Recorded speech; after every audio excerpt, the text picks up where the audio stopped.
Oui, 430 000 à parcourir sur cette deuxième étape entre Cobs et Paimpol.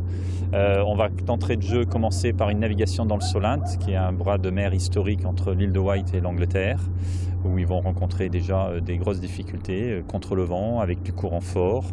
Ensuite, ils vont longer les côtes anglaises pour aller chercher une bouée au large de Land's End, à l'extrémité sud-ouest de l'Angleterre.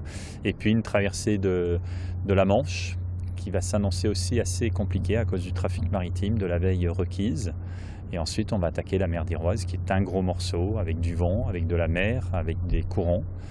Ça va déjà être assez sélectif à ce niveau-là. On va passer dans le chenal du Four, qui est aussi un endroit particulier, avec beaucoup de courants. Et puis ce final, ces 100 derniers milles, voire un peu plus, ça sera pour rejoindre Paimpol, ou l'estuaire du Trieux, si on va être plus précis, où sera jugée l'arrivée de cette deuxième étape.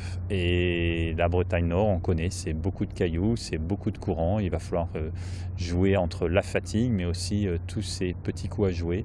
On annonce du vent sur cette étape, donc ça devrait être un peu moins aléatoire et un peu moins engagé que cette première étape qui est restée un petit peu marquée dans les esprits. Mais ça restera, à mon avis, ça s'annonce être comme assez difficile. Une étape sélective, et puis je pense aussi que quand on regarde le classement général, on a des gens qui vont maintenant se refaire, qui sont un petit peu loin derrière, et donc qui vont ouvrir le jeu, qui vont être à l'attaque. On pense à des Gilles Damorvan, on pense à des Anthony Marchand et plein d'autres. Donc ça va être intéressant de voir comment ceux qui ont construit un capital temps vont le défendre, et puis ceux qui n'ont plus rien à perdre vont attaquer.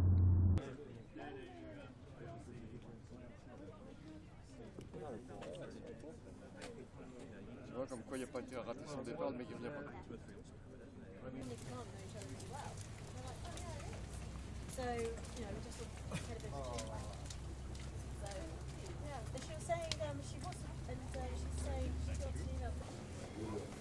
Oui, bien sûr.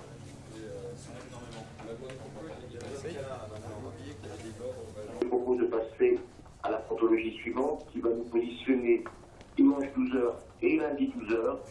Qu'on remarque entre ces deux cartes de front qui s'étend en direction de l'ouest de l'Irlande, et sitôt derrière une autre dépression dont on va parler dans le dimension.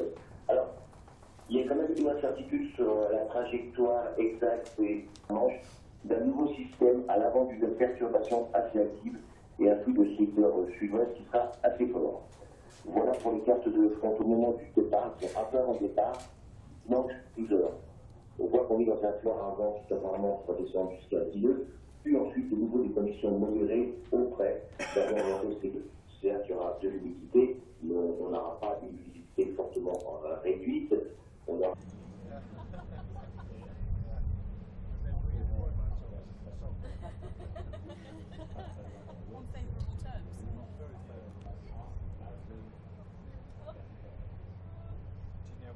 Et RYS ou solitaire. Non mais je m'en fous du marquage. D'accord. C'est que quand je lis ça, la bouée, pour moi la J'ai gagné le Schmilblick, le hibou épouvantail à tête pivotante. Je cherche encore le nom à chaque fois que je le dis, mais c'est pas facile. Donc voilà.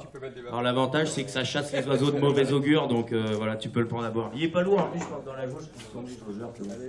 Ouais, on peut l'applaudir.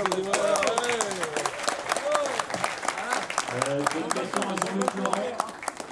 Est-ce que le hibou rentre dans les points embarqués?